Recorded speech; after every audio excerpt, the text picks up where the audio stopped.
About this year, because early on in the race, 4 riders have built a lead of 22 minutes plus today. They are now down to 8 minutes 20 seconds. 3 riders are chasing them in between, and the distance still to go, some 53 kilometres. That's around 32 miles still to race. And the Molenberg is the next big climb on the horizon. There's now a lot of fluid movement in this bunch, but you know they've let the line run out long today. This 4-man breakaway of Hervé Mayvish and Patrick Roland, both Belgian riders, Thomas Wegmuller of Switzerland and Jackie Durand of France. It was Durand who launched the first attack very early on, and they're still out in front. The gap is now coming down, and the counter-attacks are coming very, very heavily indeed from the Buckler team and from the Lotto team as they swing onto the cobblestone, and somebody slipped there. This is the climb of the Molenberg. It could well have been Edwig van Hooijdonk who missed his pedals on the climb. Guido Bontempi it was. There he is, getting his feet back on the pedals. He starts the climb of the Molenberg. A little climb, only half a kilometre, but it's a brute. And the riders now are having to tackle this with a deficit of 8 minutes 20 seconds on those 4 leaders. And they're getting to grips here. Now, this is the chasing group that's trying to get away at the front, because they're really going to have to get something going now. They've been steadily knocking off the minutes on every climb so far. But they've played out a lot of line with these riders, probably because the 4 riders up front, really the only one of any note in the professional world is Thomas Wegmuller. This is Johan Museo, who's just dropped back here, trying to break away now in this second group. He's got with him, I think, Yellow Nidem on the far right, and the man setting the tempo here, well, that'll be Johan Capio. Capio, the winner this year of the Het Volk, and he really is coming into his own this year, developing himself with some good wins in the races. There's Nidam. Yellow Nidam, son of Henk Nidam, but he really is a superb rider now, Yellow Nidam, looking for the move that might finally eat into the lead. There's 3 riders just ahead. Well, that'll be Sammy Morels, Schmiel and Kengi Alta. They broke away just a few kilometres ago. Now these 3 are coming across, and this is a very, very good move by Lotto, because Lotto are bringing across their favourite, Johan Museu. They have a strong rider up there already in Sammy Morels, and if the 2 of them get together, well, these 6 could now fly from this leading group. It looks as though Museu, in fact, a little bit concerned about the proximity. He's waiting to see if the short, sharp climb of the Molenberg has done the damage he wanted. If he's got the gap, then he'll start putting his weight into this chase. He's going to come up right behind his teammate, Sammy Morels, and just let him know the captain's turned up, and now it's time to get on with some serious chasing. Well, they've managed to eat into that lead. As I say, 22 minutes was the original gap, 22 minutes 10 seconds to be exact. Let's have a look at this again now. Watch the centre of your picture, because this is where, in fact, Bontempi overcooks it on the bend, loses the traction on his back wheel, manages to get his foot off quick enough so he doesn't fall. He was balked a little bit, I think, by another rider on that corner. But anyway, he survived to live on. He's having a bit of trouble finding his feet again. This big man who's got tremendous form this year, Bontempi. It looks as though he might be in for a good year. Let's go back up to the chase. And in fact, these 3 riders are being joined. There's the 6 riders in the lead. There's a small group here coming across as well. So there's this now developing into a nice little chase group. That looks like Rolf Sorensen there, Ali Austria rider. We'll go down and have a look. And he's actually shouting at them. Maybe he's shouting at Kengi Alta here to just hang on while he comes across the gap. His teammate goes straight through. Van Hooijdonk is up here too, wearing number 1 as last year's winner. Now this is a very good group. And the other name on our screen, Marc Madio, the winner of Paris-Roubaix 1 year ago, has come across. This is a superb group now of strong men, and now we should see the lead come down very rapidly with those 4 riders out in front. Johan Capio having his best season thus far and willing to get on with the racing now on his homeland, the Tour of Flanders. He must have put in thousands of training miles on these narrow roads down here in Flanders over the years, and happy now to tap out the rhythm. A long, thin line, the peloton behind, not giving up yet by any manner of means. This group must be then about 9 strong. But it looks to me as though they're getting across. Roodborst is the location, 31 miles from the finish, and still to come, of course, the climbs of the Berendries, the Muur, the famous wall, and finally the Bosberg, which comes some 7 miles from the finish. And those should be enough to see the boys in the front back in this big peloton. It's not likely they could possibly survive what would indeed turn out to be the longest escape in the history of the Tour of Flanders. They're not that strong. Let me tell you a little bit about Hervé Mavish, because he's a 23-year-old, second-year professional. He got his contract, in fact, with the Carrera team only largely after a suggestion from Eddy Merckx. And he's riding in the team now. He finished 57th last year in Paris Tours, and he's never won a race at all as a professional. Patrick Rowland, well, I would say that Patrick Rowland probably best remembered for a stage victory in the DuPont Tour last year in the United States, where he won the leg between Newark and Columbia. And that win also gave him a very brief lead in the event. But he, too, is not an outstanding rider. The most exceptional rider in that league group is, of course, Thomas the Tank, Thomas Wegmuller from Switzerland, turned pro back in 1987. Just look at Capio here, by the way, as he tries to really turn the screw a little bit tighter because the main field are latching on at the back. Well, Thomas Wegmuller is a class rider. He's won from a long breakaway once before. Well, he didn't win. He was second in Paris-Roubaix behind Dirk de Mol a couple of years ago. And now he's the driving force in that breakaway. The other man in the breakaway, Jackie Durand, he is a Limousin. He wasn't born in Limoges, but he lives down there at the moment. And although he's been racing since he was 13, he's a new professional rider in 1990, and he's won only one race. So that is why the race has allowed those four men their head today, because they have no confidence they will survive. Now they've got to prove their point and chase them down. Well, that was a lovely attack they had going there. Now just look at this. So many riders have got across that the power has been turned off, and Capio doesn't like it. He wants a little bit more action. What's the point of working hard if you're going to let it all go again, he thinks. And 23 seconds is the screen there, but that, I think, is this small group which is just built up over the main field. Number 3 coming through there, and that is Frans Maassen, who's got into the picture now. So Frans Maassen, this looks like the big figure of Dirk de Wolf, who has plenty of support here in Belgium.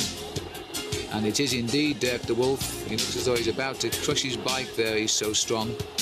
Little look at the camera, little blow out of the mouth, and he's just come across. In fact, there's the 50 kilometres to go pano sign. That's 31 miles rather from the finish.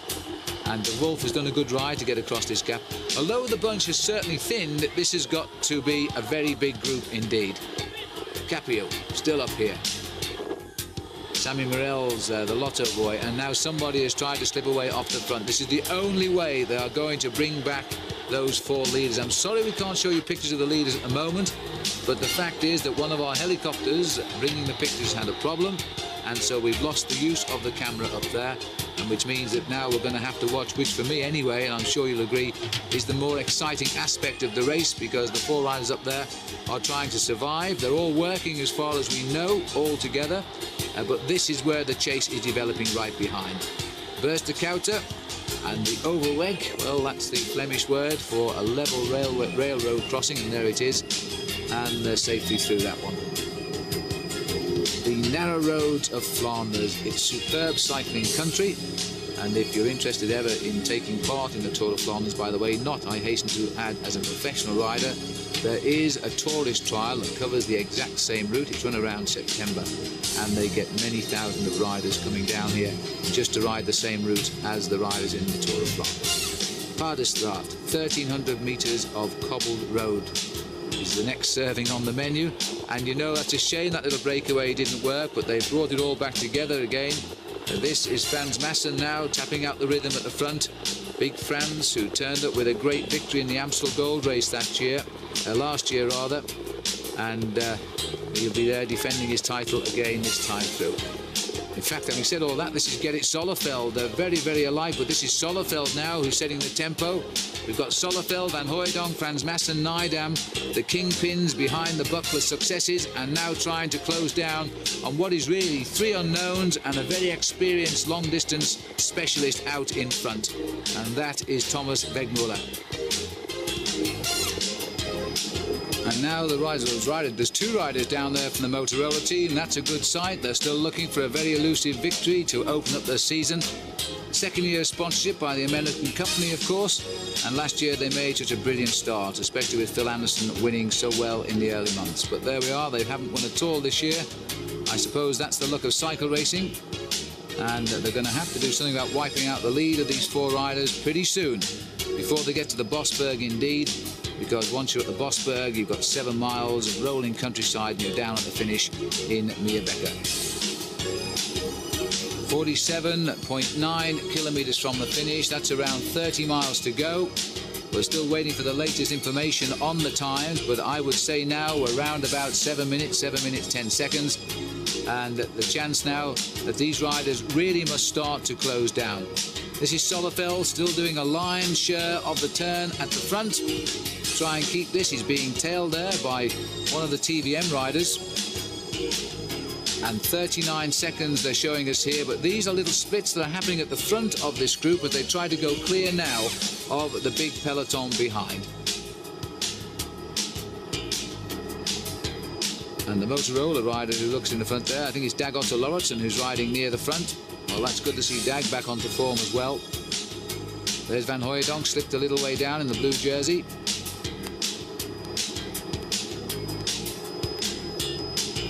And this group has grown a little bit too ungainly now for a chase to be organised properly. Once they come off these cobblestones here at Paddestraat, the next major climb will be the Berendries, and that'll come some 32 kilometres from the finish, which is exactly 20 miles. And by then, they really need to be down to around about 4.5 to 5 minutes behind that leading 4 if they're going to have a chance of bringing them back before we get down to the finish. A lot of racing being done now. The whole ride, all of the riders here in a long, thin line.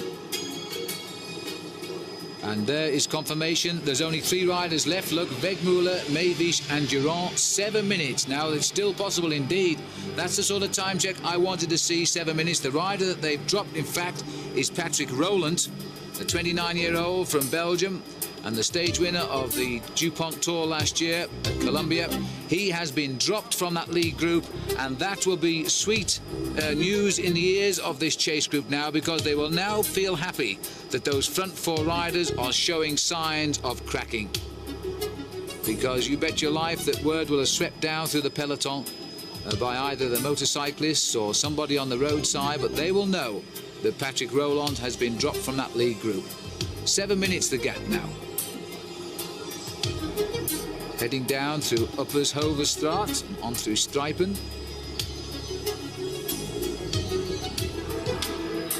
And again, it's being left an awful lot of work here to the Buckler team, and nobody willing to help them bring back those 3 leaders.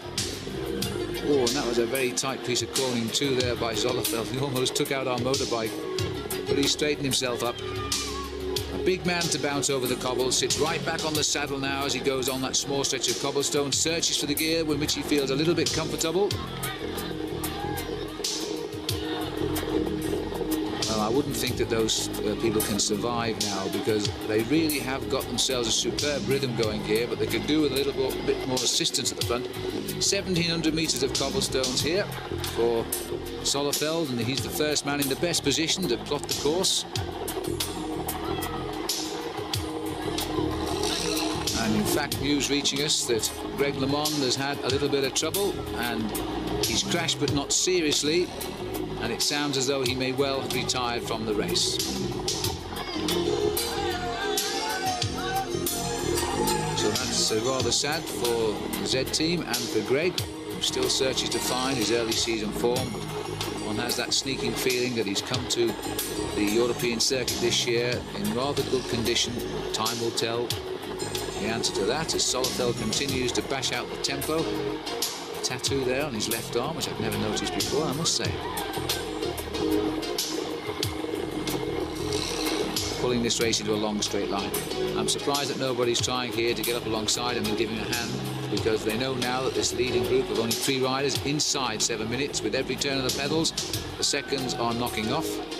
And this, don't forget, is a long breakaway that's been out there. It was started by Jackie Durand at the 45th kilometre of the race, and that was some 30 miles into the race. And then he was joined by Wegmuller and by Meewisch and then by Roland. Roland has now been dropped. And then they gained by the 90th kilometre, something like 55 miles into the race.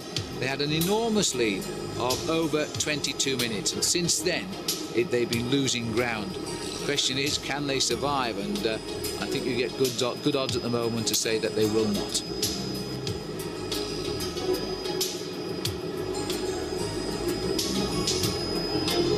There aren't many trees in this part of Flanders, but they do offer some protection, I suppose, as Zolleveld starts to rip the field apart here. He's done a tremendous piece of pacemaking. He's been on the front of this group now for so long, and his intention, of course, is to try and pull the Buckler team back into action. Jan Raas, who always wants results from the Buckler team. This year, Jan Raas said his team, he didn't want them to win so many races as they did last year, but he wanted them to win races of quality.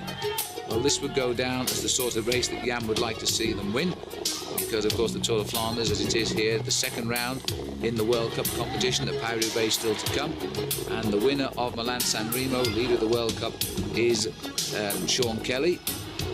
And as far as we know, Kelly is right in the thick of it here today, although we haven't seen him, and he'll be wearing a white jersey if we do catch a sight of him, because he is the leader of the World Cup competition.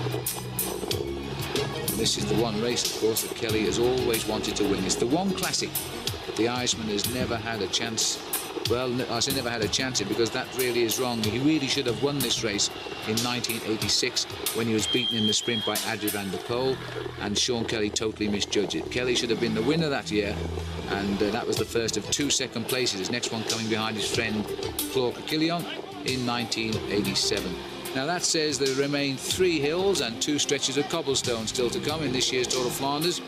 So they're going to have to use those 3 hills now to rip into that overall lead of the 3 riders. Zolleveld, nobody helping him, but then he's still turning out a rapid pace here, and he won't be far below 28 miles an hour. And it's time to take on a little bit of food. No, indeed, this is a map of the course he's got here, and he's just checking now to see how much remains. And a quick calculation, indeed, I would suggest, whether they can catch those 3 riders. We haven't had a time check since 7 minutes, but I would expect now to see it around 6. On towards the Berendries. This is hill number 12 of 14 of the Monts of Flanders. And this is a nasty little climb as well. It's largely asphalt, it's 900 meters, and it has a maximum gradient of 14%. Chance for somebody perhaps now to break away, because Zolleveld's been up there so long, he surely can't have a lot of strength left in his legs. He's staying up there too.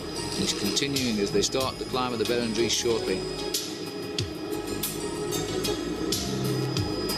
No sign at all of people like Sean Kelly. Johan Museeuw, who's played a quieter role since we caught him a few minutes ago after that breakaway, along with Sorensen and Madio. That looked a very useful attack, and it should never have got wiped out quite as quickly as it did. 42 kilometres in the finish now. Still the leaving for Gerrit Zolleveld to set the tempo. It shouldn't be too long now before, in fact, we see Patrick Roland, because as far as I know, he's just tootling along the road off the back of those 3 leaders he's left behind. His day is done, as it were. Moving up there on the outside, and this rider number 123 here is Andre Schmiel, and there's confirmation. 6.5 minutes now. It's coming down. The question is it coming down quick enough? 6 minutes 32 seconds as we approach the Berendries climb. Once we're up the Berendries climb, we'll be 20 miles from the finish. 6 minutes in 20 miles, one would have to gamble that they really do tire very, very quickly towards the end, and you'd expect that to happen as well. This is Rob Harmeling who's got to the front now. So the TVM boys now deciding it's time to give their rival Dutch team a hand at the front. It could well be that the TVM team will become Holland's #1 team next year, you know, because as the way it's going, PDM are withdrawing from the sport, Buckler are withdrawing from the sport, changing their direction of advertising. That leaves only Panasonic and TVM in Dutch cycling, although everybody is confident that both of the teams that are leaving will indeed be found new homes. Feeding station then, a chance for the riders to hear from the crowd too exactly the time gap. Zottegem and Harmeling ignoring the food, deciding that to remain in 20... Oh, having said that, he snatched his bag. And I thought with about 25 miles to go, slightly less than that, they weren't going to bother to take on food. But Harmeling has broken his rhythm now, so he's loading the food in his pockets, and off goes the bottle for a souvenir. And the bag will follow very shortly.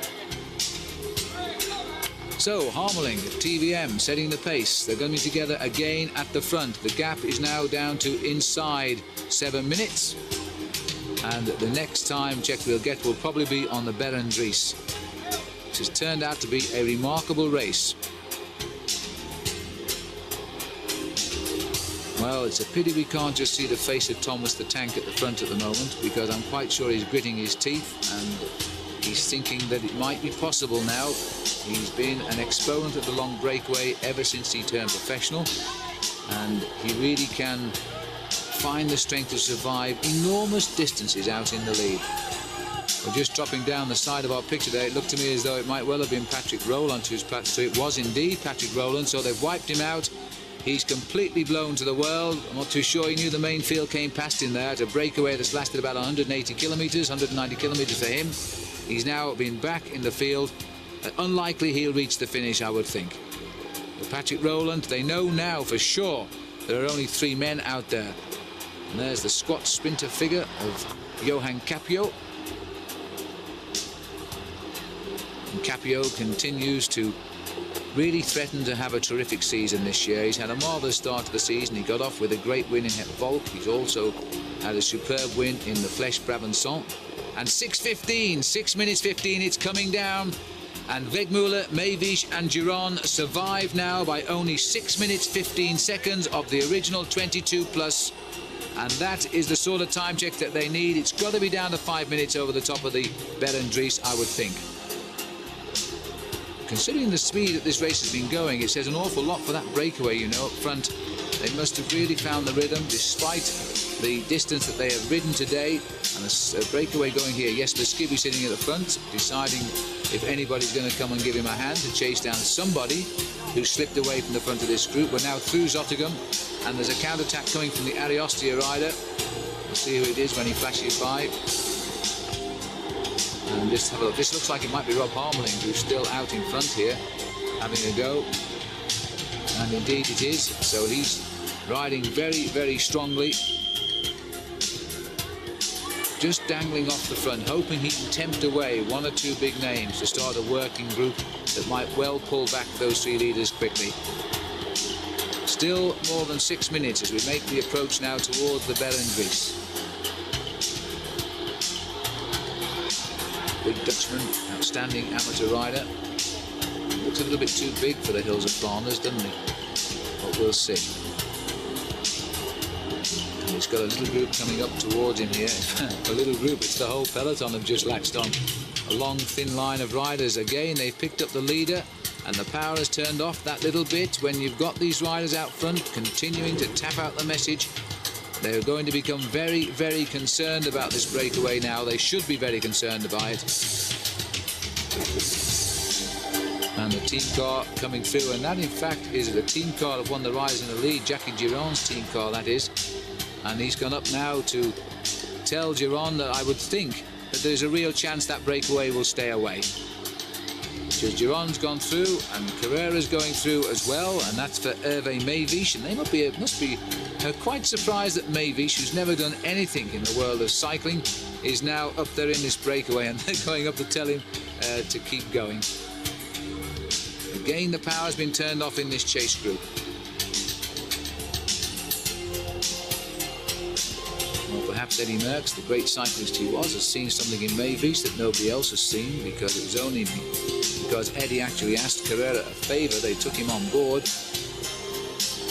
last year, and now he's finally putting in a great performance in a race in his own country, the Tour of Flanders.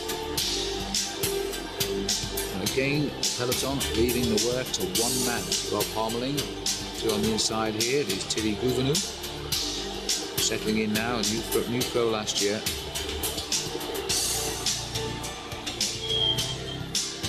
It's been a long wait for the people here. I think seeing the leaders go through some 5.5, 6 minutes ago. They're now seeing the bunch come through, and they might well be thinking that it's all over for the peloton. The peloton certainly aren't thinking that. They're relying now, though, on the slowing down at the front, which will come through tiredness of the distance. Because if they did his form, well, at this time last year, of course, he was virtually unbeatable. Still Harmeling being left to do all of the work at the front. And there should be a change of partner if there's going to be any catching of that breakaway. Jelle Nijdam is resting some 4 back behind Thierry Gouvenou. I think that's Ralph Geerman in second place behind Harmeling here. And now I think 5:58 inside 6 minutes. We're about 3.5 kilometres from the Berendries. So Wegmuller, Mavish and Giron, if they were beginning to think they might have this race in the bag, they want to start thinking otherwise, because the last few miles of Tour of Flanders is very, very difficult indeed. Very difficult indeed, especially with the climb of the Muur. It's a brute of a hill. It's cobbled all the way, and it is so steep, in fact, the following cars in the race have to be sent around the climb, because, and that's Yerman. Yerman has gone off. I think he slipped his chain. Well, that is really bad luck, because he was just moving right to the front here as we approach the Berendries. His chain is jammed, and Rolf Yerman is, I would suggest now, out of the Tour of Flanders, because you're not going to get back right now. Jelle Nijdam has got back in control at the front. He stomps his way up, and Nijdam, what a strong rider Jelle Nijdam is. Superb rider too, multi-stage winner in the Tour de France, and you could say he's going at a gallop. Well, it's the barren fields of Flanders, and so often the weather at this time of the year is bad. It's not bad today, in fact it's quite pleasant, but you can imagine how the wind and the rain destroys a professional cycling peloton when they have these races in bad weather here at this time of the year in Flanders. And it's exactly at this point, they're saying here, where Moreno Argentine jumped away when he won the race last year. And indeed, for the moment anyway, we've got 3 riders who have gone, and these riders are trying to bring them back. Andre Schmiel again on the attack. Become a much improved bike rider this year, Andre Schmiel. He lives in Belgium at Charleroi, although he's a former member of the Soviet Union. Like so many Soviet cyclists now, they're turned professional, and they are making a big impression on the professional peloton. Harmeling again, I think it is, forcing his way back to the front. And Andre Schmiel decided, oh yes, he's going to get out the saddle and take his wheel.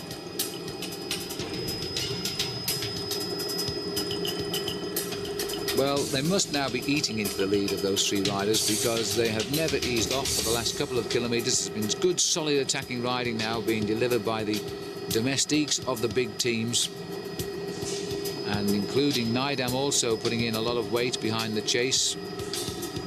On a downhill here, although you can't really tell that from my helicopter shot, 7% going down. Oh, my goodness me, that was a bit wide. But Andre Schmiel lost his position with the leaders there as he almost overshot that bend. Very, very tight bend indeed. Caught him completely off guard.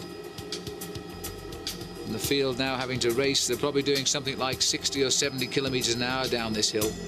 Very narrow roads, and our motorcycle cameraman doing well to keep out of the way. And that's why we're taking our pictures at the moment, at least from the helicopter. Still TVM, Rob Harmeling setting the pace at the front. The rider up behind him there is one of the Gatorade riders. I don't think it's Dirk de Wolf. But in fact, it is Dirk de Wolf, 162, that's him. And de Wolf also looking now for a chance to slip the field. What a strong man he is. Dirk de Wolf finished second in the World Championship in 1990, 5 minutes 15. The gap continues to tumble now from original 22:10 was the biggest time check we had. And now it's down to 5 minutes 15 seconds. It's still possible that they'll reel those 3 in, because once they hit the Bosberg, they're going to hit a wall, and they will literally hit the wall when they get to the Muur, because that's what it means in the Flemish language. Muur means wall, and that's what it's like.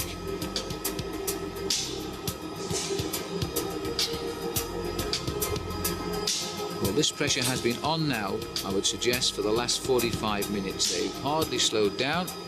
They've reduced that lead, because it was something like 8¼ minutes with some 34 miles to go, and now it's down to almost 5 minutes, and we are still around about 20 miles to go to the finish.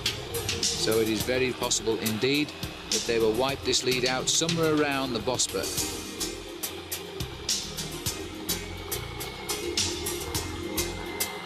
Now there's been a crash here, and this is at the back of the pack, and in fact that is Sorensen down there, and Argentine looking over his shoulder.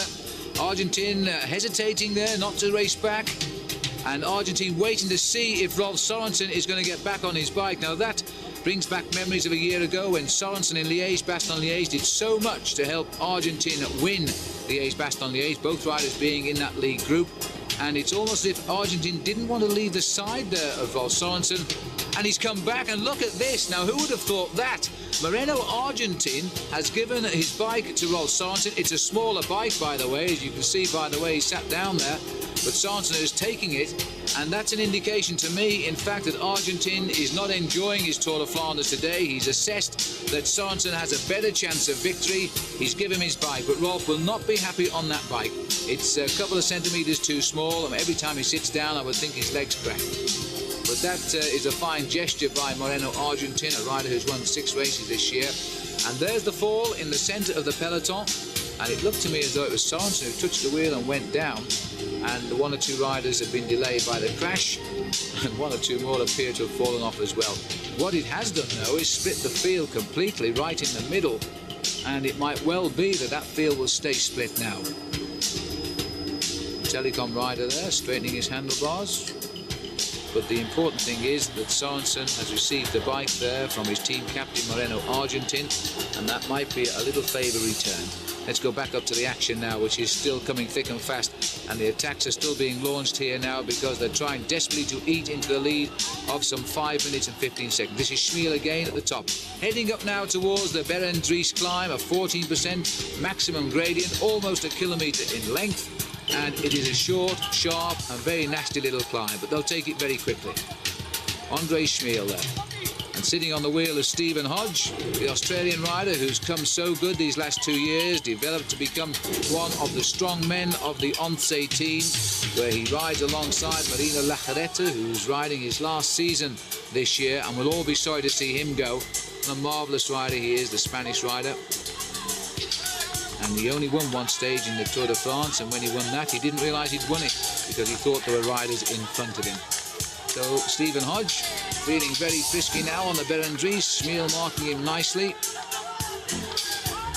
And I'm wondering if at the back the race remains split after that crash there.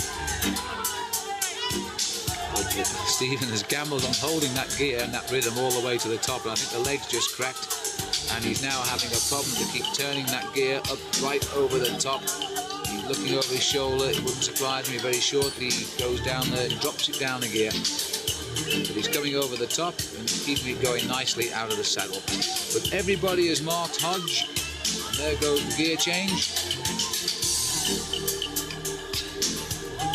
And the tempo he's created there is going to keep the main field here pulling back on those 3 survivors. Just to remind you, I'm sorry we can't show you any pictures at all of those 3 riders at the moment because we had a technical fault with the helicopter, and it means that we've had to bring the cameras back to show you the main race. But this is where the action is. What are the bunch going to do about those 3 riders out front? They're trying desperately now to wheel them in, and this is Schmiel who's going. He's waited, and that is a beautiful place to launch an attack just as you go over the top of the Berendries when everybody wants to ease and the legs start to ache after the climb. He's jumped clear. Hodge has gritted his teeth and tried to go. So too here Dirk de Wolf. You're a marvellous facial character he is, Dirk de Wolf. And he's having a word with the cameraman there. I think it was pleasant, but you never know. Over the top and out onto the wider roads. Edric van Hooijdonk, closer marking again now by the man of Flanders. Won it twice this race as a professional. He also won it as an amateur. And he's made his attack in the same place both years as a pro on the Bosberg. And they called him Eddie Boss of the Bergs, and that's a very apt title. Well, again, they've got a split at the head of the field, some 12, 13 riders or so, but once more, they're freewheeling, they're not pushing home the advantage. Dirk de Wolf looking over his shoulder, Stephen Hodge keeping it going, inside 5 minutes, over the top, and inside 20 miles to go. So they're going to have to take out a minute now, every 5 miles,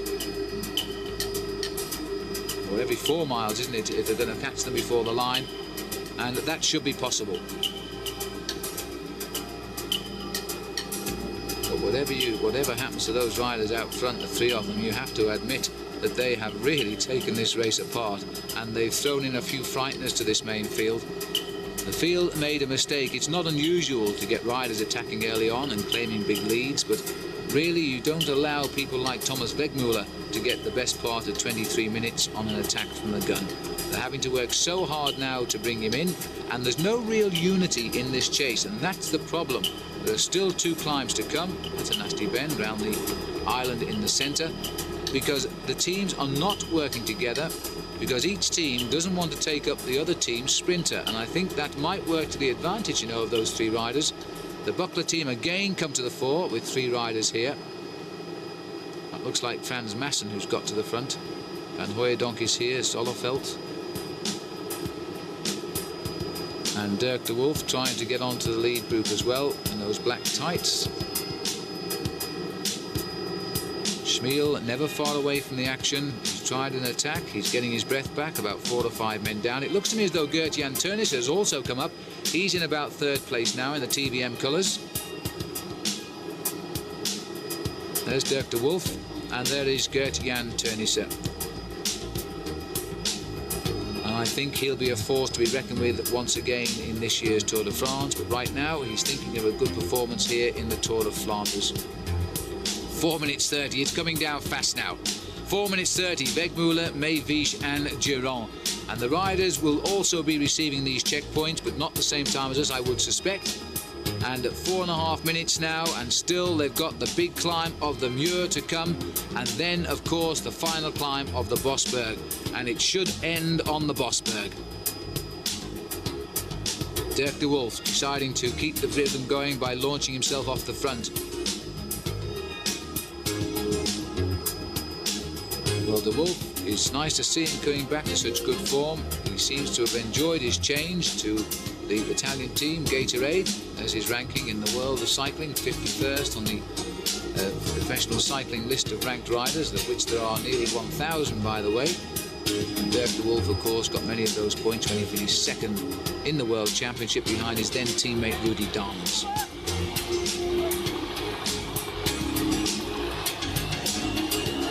Field coming back together. Johnny Tolan, no, it can't be Johnny Tolan, but the rider coming up on the outside, Panasonic rider there. Johnny Tolan with Mark van Orso, the redhead on the Panasonic team and the workhorse of the team. Just keeping Dirk de Wolf in his sights and trying to drag across that field as well. There's de Wolf.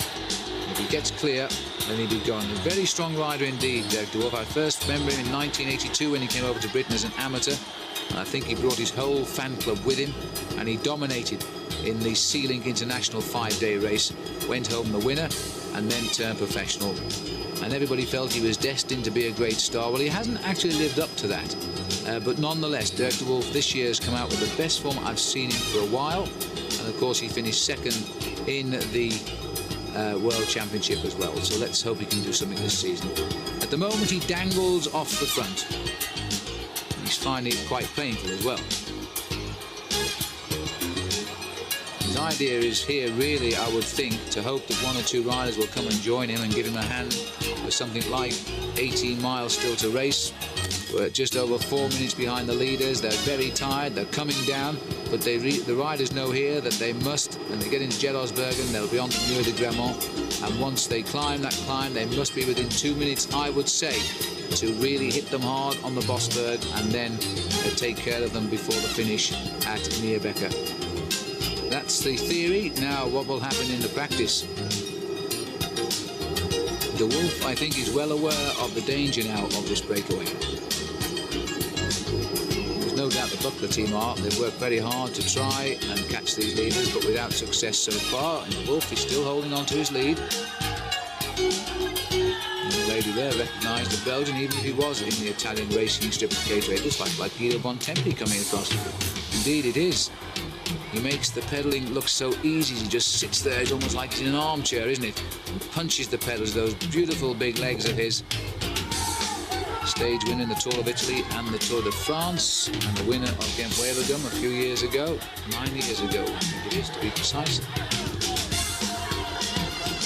Now, De Wolf has got somebody with him, but the Lotto boys have hit him and hit him rather hard. He wasn't ready for that. He was looking away at the camera.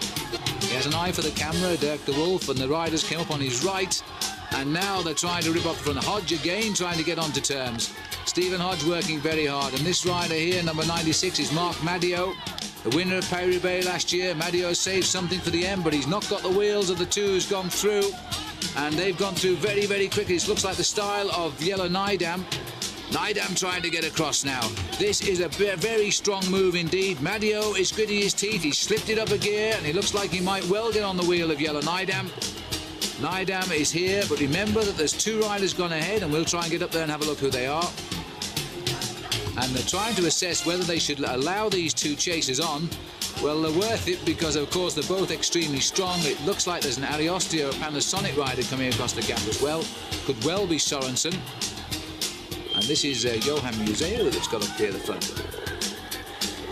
And so we've got this small leading group. Museo, that's why Nidam reacted so well, because the danger man is now trying to get clear of the field. And Museo has waited to let them on. He needs them there for the help.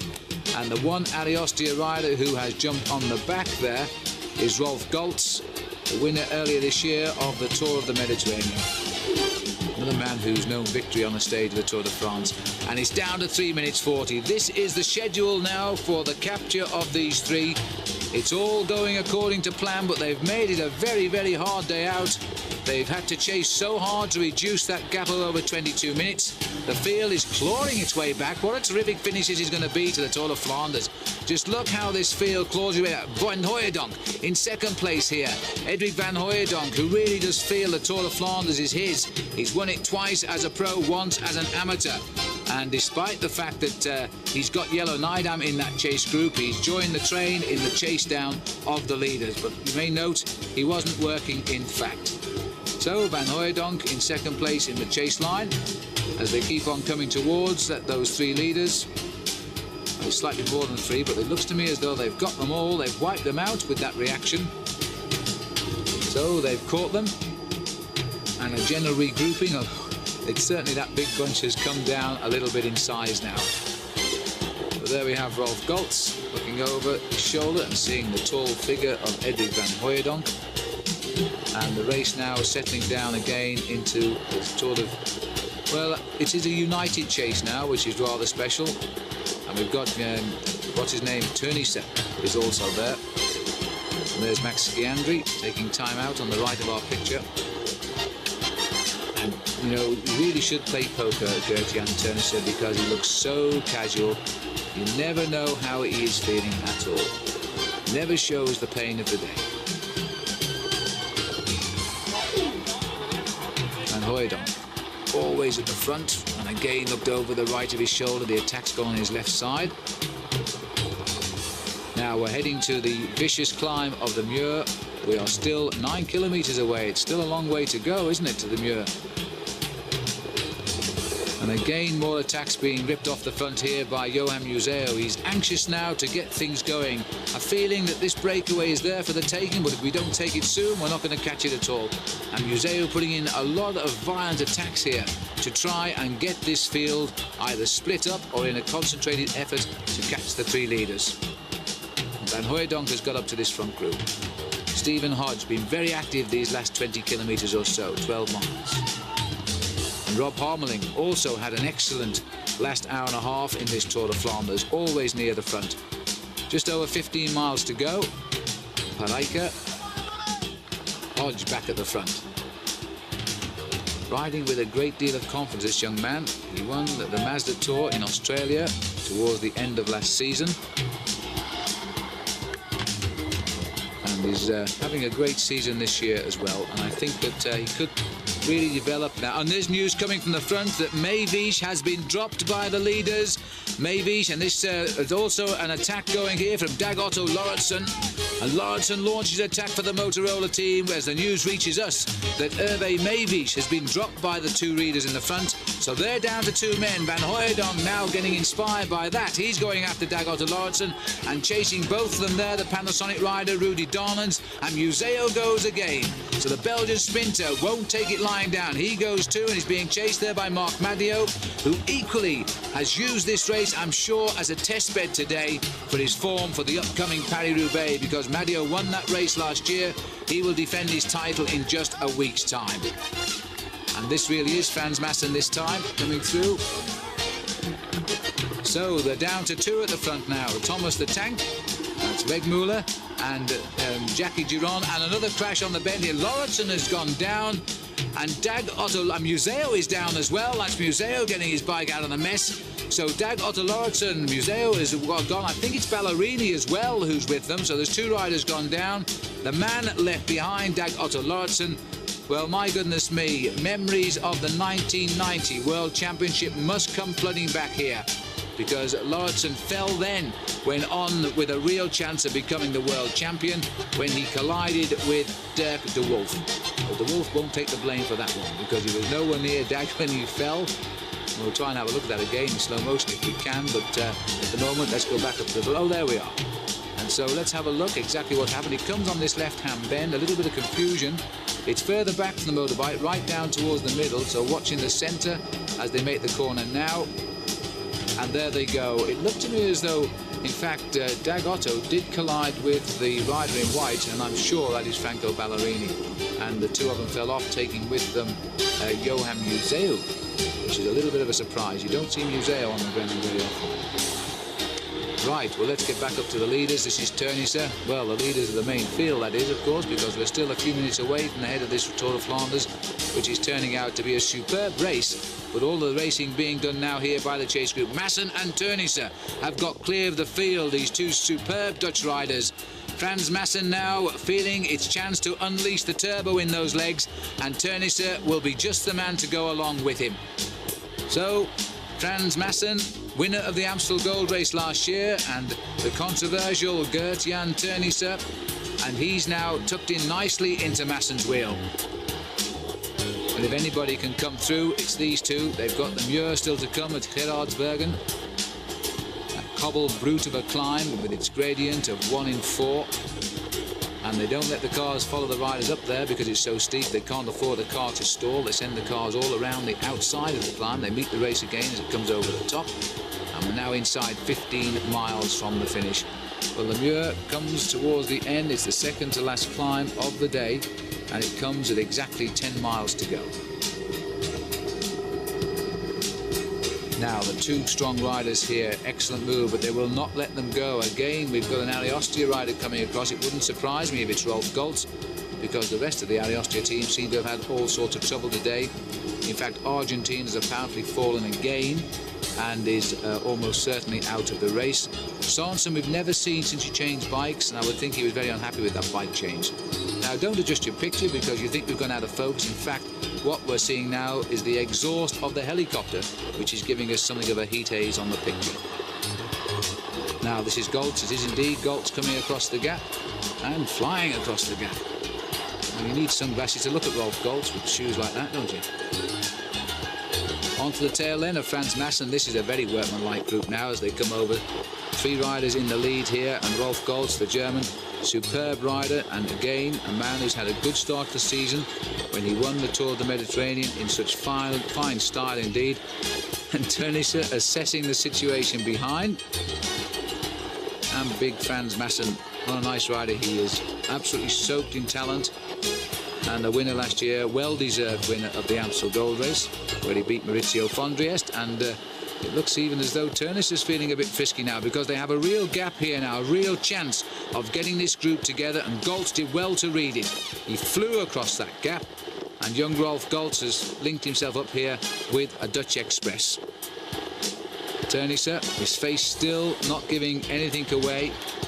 Rolf Goltz turned professional, by the way, back in 1985. He's the winner of Paris-Brussels, which he won in 1988. He comes up with the odd good result, to say the least. Runner-up in Milan-San Remo in 1990. And he knows all about the Tour of Flanders because he was 4th in this race last year. It's funny how when riders do well previous years in an event, how that they seem to try that much harder to repeat the feat the following year. It happens to Steve Bauer every time he rides Paris-Roubaix. After he won it 2 years ago, he finished 4th in it last year in a very good performance, and he's obviously on good form again now, and he could well do another good ride in Paris-Roubaix when it comes up next week. Well, the field behind certainly haven't gone into a slumber. They're working very hard to bring back these three riders, despite the fact they've got TVM, Ariostia and Buckler represented here. But I don't think there's any Ariostia riders there able to slow down the chase. And the TVM boys, well, obviously can't contain it either, because they are coming back. But this sort of chasing now, this tag match across the hills of Flanders, is all going to eat into the lead of those two riders, don't forget. Although we haven't seen Hervé Mevish yet, he's on his way back to us, so that we are sure of. We should be able to catch a glimpse of the leaders actually when we get to the Muir, because our television cameras have static positions there, and that'll be a chance to see Durand and Wegmuller in the lead.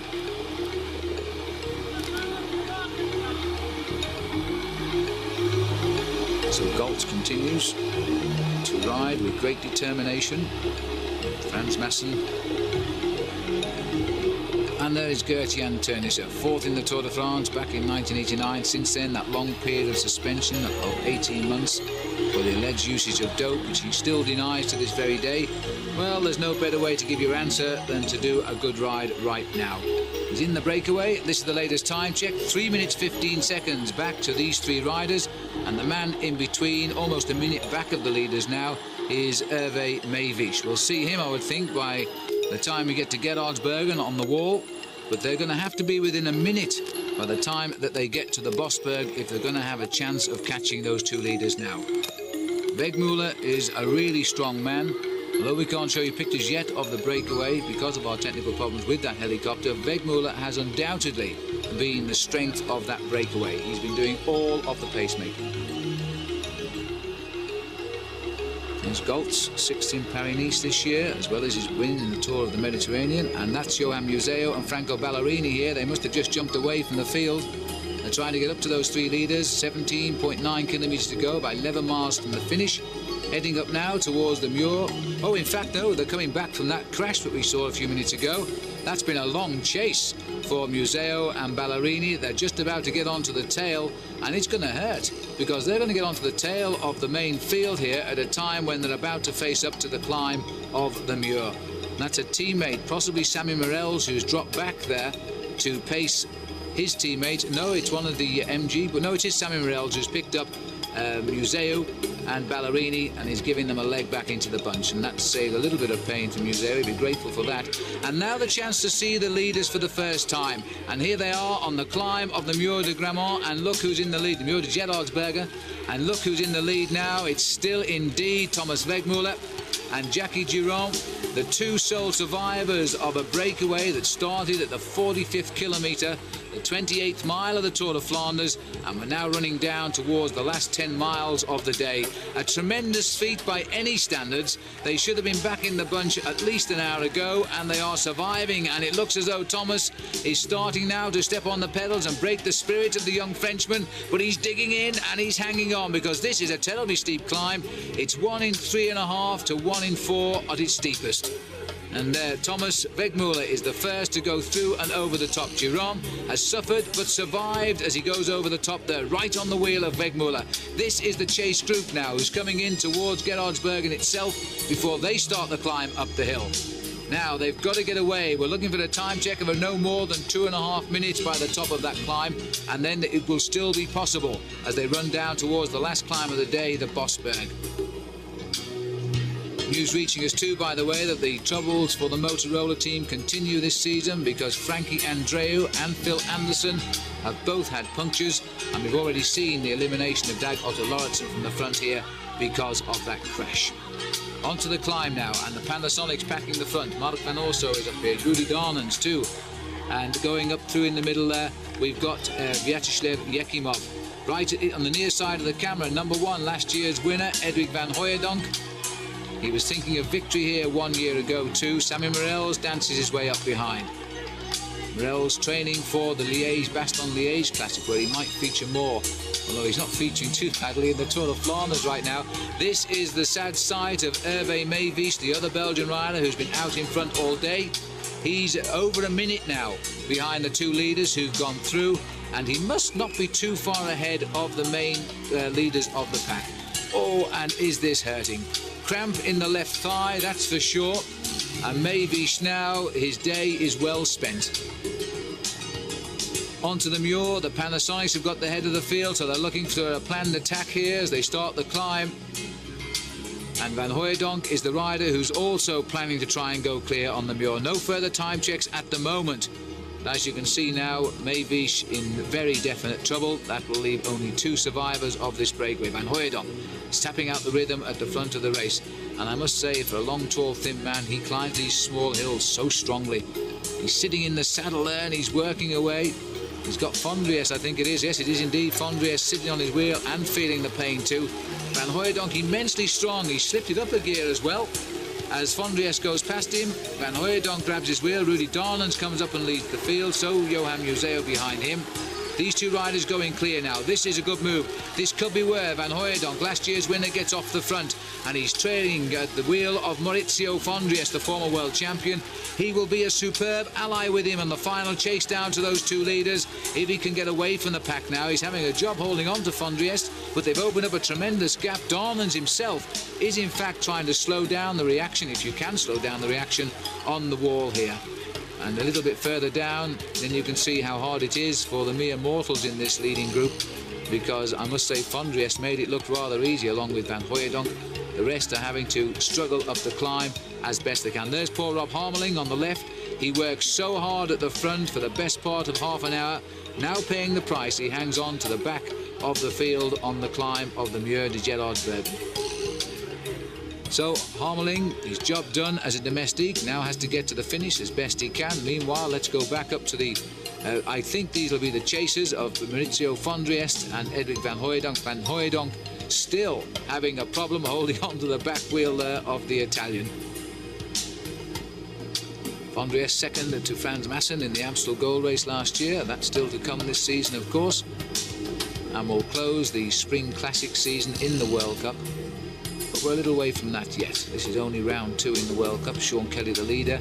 We haven't seen Sean Kelly at all in this Tour of Flanders, and I find that a little bit sad, because Sean is the rider that we would have liked to have seen winning this. This is the one race he's always wanted, and that is Madeira.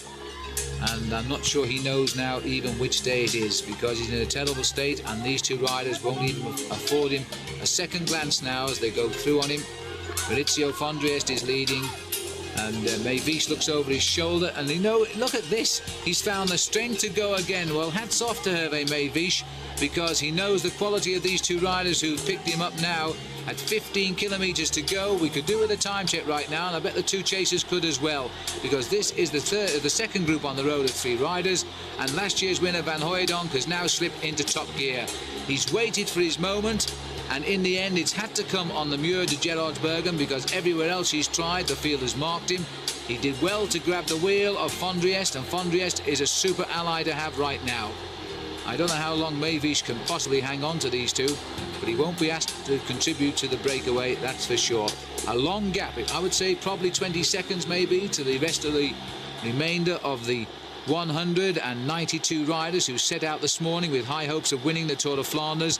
Every one of them except 4 have been put in the back seat for almost the whole day of racing, and gradually those 4 riders at one stage leading by over 22 minutes have been whittled away to, I would think, inside 2 minutes, but we've got no confirmation of that yet. And certainly there's a Motorola rider here now trying to make amends. I think it's Maxi Schiandri who's trying to bridge the gap as well, with a rider from TVM. And in fact, well, I can't believe this, but they're scrabbling their way back up to those 3. And so Madeira, Van Hooijdonk and Fondriest have not yet escaped the clutches of the pack, but at least these attacks and counter-attacks are going to be closing down the gap on those 2 front runners. But you must imagine now the confidence over every climb those 2 leaders must be gaining. They know now that only 1 hill separates them from the biggest surprise probably in the history of the Tour of Flanders. There's Madeira just changing up a gear. I should think he's not realising exactly where he is right now, because he's been out in front for over 4 hours. There's the final climb of this year's Tour de Flanders, the Bosberg. And Eddie, remember, earned the title, Boss of the Bergs, because he's always launched his winning attack on this climb on the 2 times he's won it, including last year. But now he's going to have to come from behind. He's going to have to jump on this climb and hopefully reach the leaders. And we haven't a time check at the moment, but it must be in the region of 2 minutes. And I feel that they needed to be just over a minute behind to have a real chance of winding in those 2 survivors before the finish. It could be that we are now about to witness the big surprise of any Tour de Flanders. And there it is. It's a sad farewell to Hervé Mevy. She's tried to hang on, but he hasn't been able to stand the pace, and I'm not surprised, but hats off. Let's hope that this has given him confidence now to develop in the professional class, because he's only 23 years of age, second year professional, plenty of time for him. There's not plenty of time for anybody that wants to win the Tour de Flanders, though. These two have got to keep the rhythm up, and they've got to get up there quickly. And it must be terribly, terribly frustrating for Van Hooijdonk, because quite clearly he had the winning form of last year. He's ridden tremendously well, and he's finding himself now put into the back seat by 2, well, I won't say virtual unknowns. It's certainly true of Jackie Giron, the Frenchman. You can't call Thomas Wegmuller an unknown, that's for sure. But he is not a winner unless he gambles like this. And he's done it before, and he's now hoping to do it again. Wegmuller, by the way, was the Swiss amateur champion in 1987. He's 31 years of age now. He turned professional in 1988, and it's significant to remember that in that year he finished second in Paris-Roubaix after a breakaway which lasted 222 kilometres, one of the longest breakaways that's proved successful in the history of the sport. And if he stays away today and wins the race, and they're telling us now this is the exact point, the Bosberg, where Van Hooijdonk launched himself in the 2 years he won the race. But just to come back to Wegmuller, if Wegmuller stays away today, he will have led for 217 kilometres, and that would be 135 miles. That's, of course, if Wegmuller wins, because Jackie Giron is still very much with him, although not, as far as we know, contributing to the pace. So we're on the Bosberg, and we're looking now at the chase group here, and this is where the crowd come in the hundreds, because this is where they expect to see the riders launch the victory. And again, it's Fondriest who tries to weaken Van Hooijdonk, but Van Hooijdonk says, I've won twice before on this climb, you're not going to get rid of me. He grits his teeth and he hangs on, and 2 minutes 1 second, and that surely has given victory now to the 2 riders out front. It's only a question of which one. 2 minutes 1 second, the official time gap, and we're 7 miles from the finish. What a breakaway this is turning out to be. And our motorcycle cameraman has decided that it's time to leave the action behind and make our way along the road and show you pictures now of the men who are turning out to be the heroes of this Tour de Flanders.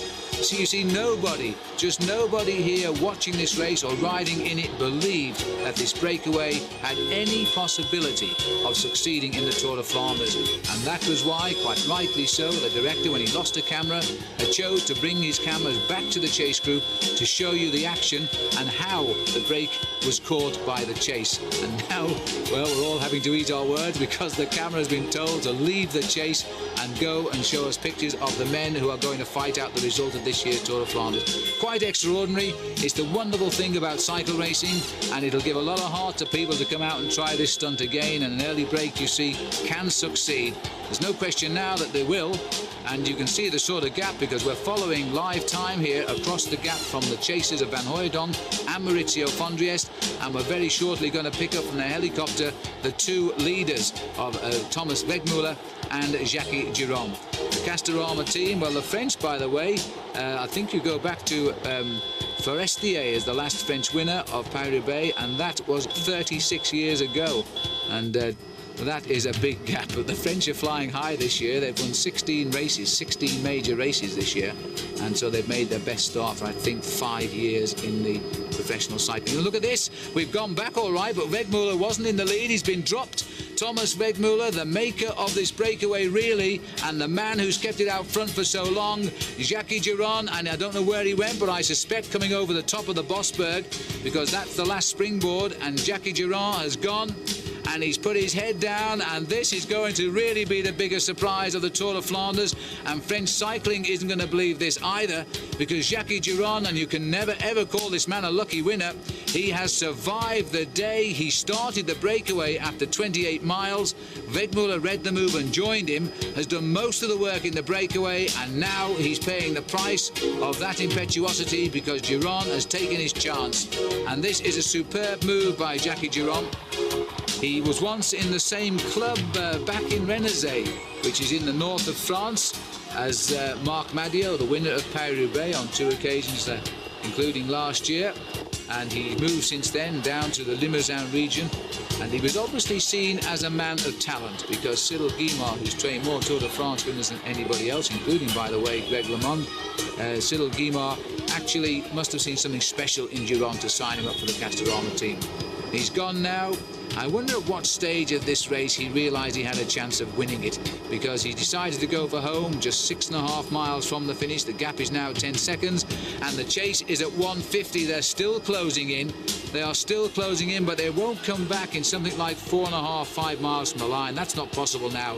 Not when this man really has the bit between his teeth. And surely he can't believe this. Going to victory in the Tour of Flanders, and not just is he French, but he's going to be the first French winner for 36 years, and that will be a slice of history in the making. It's all history now. It'll also be the longest breakaway that's ever proved successful, and it is a tremendous finish. 25 years of age, Jackie Giron. He first sat in the saddle of a bicycle when he was 13 years old, and that was soon after that he joined the cycling club at Rennes, which was the same club as Marc Madio.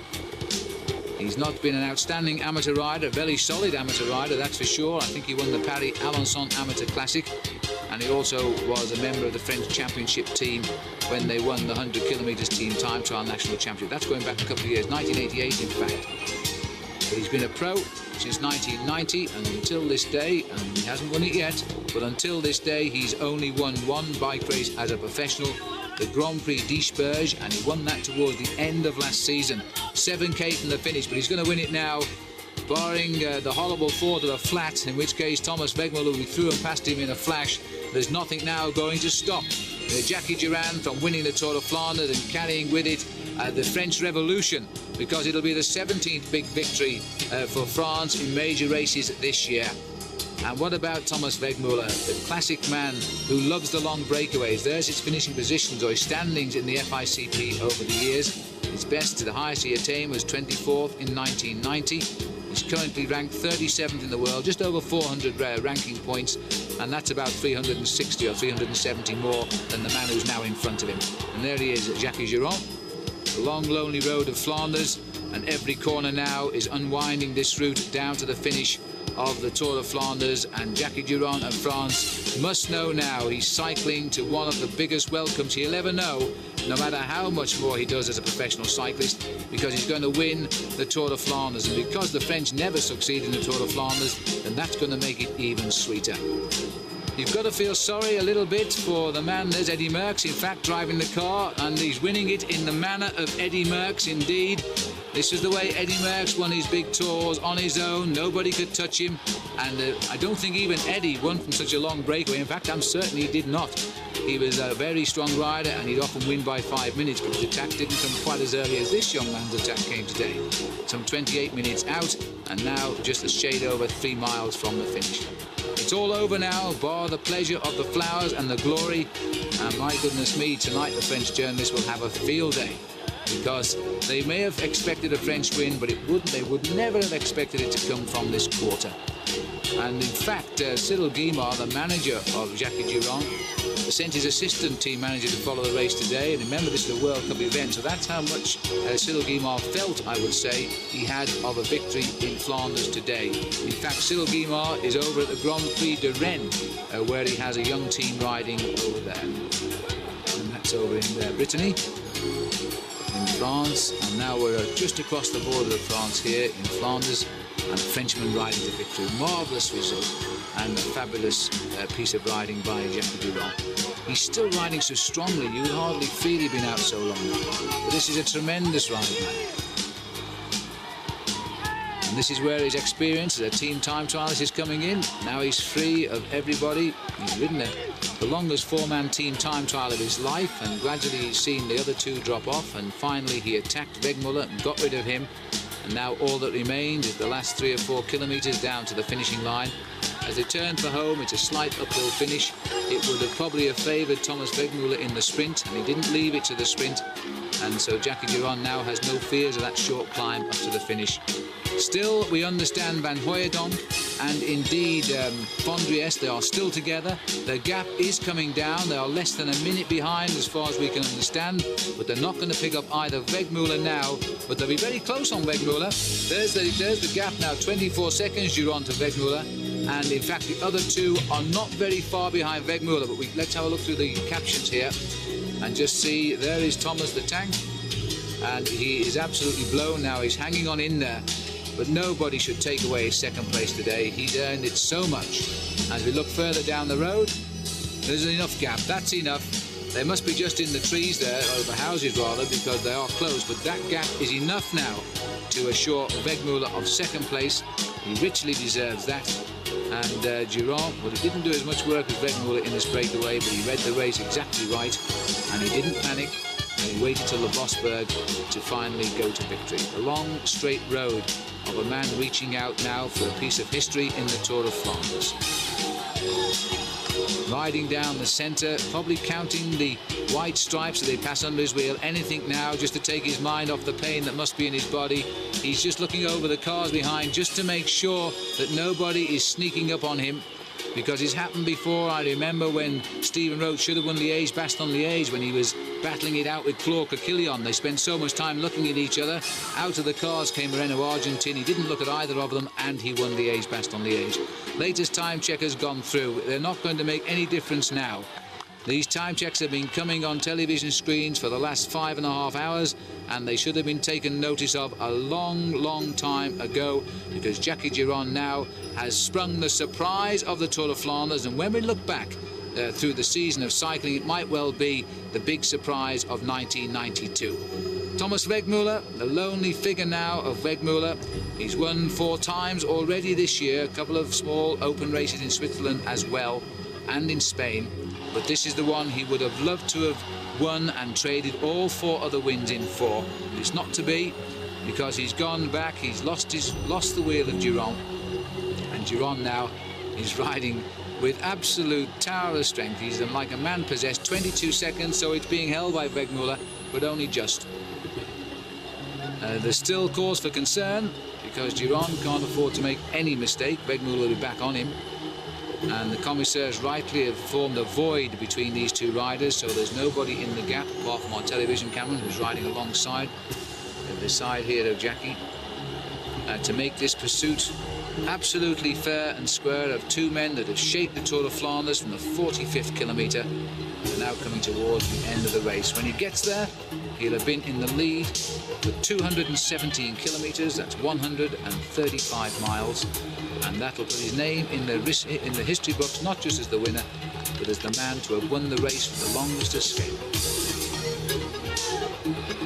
Well, he may feel a tired man when he gets to the finish, but elation will replace that. I'm sure the champagne will flow tonight, and what will Cyril Guimard think when they ring him in his car, on his car phone? And I'm sure they'll be doing that as soon as they get to the finish, if they're not already done it, to tell him that they're in with a chance.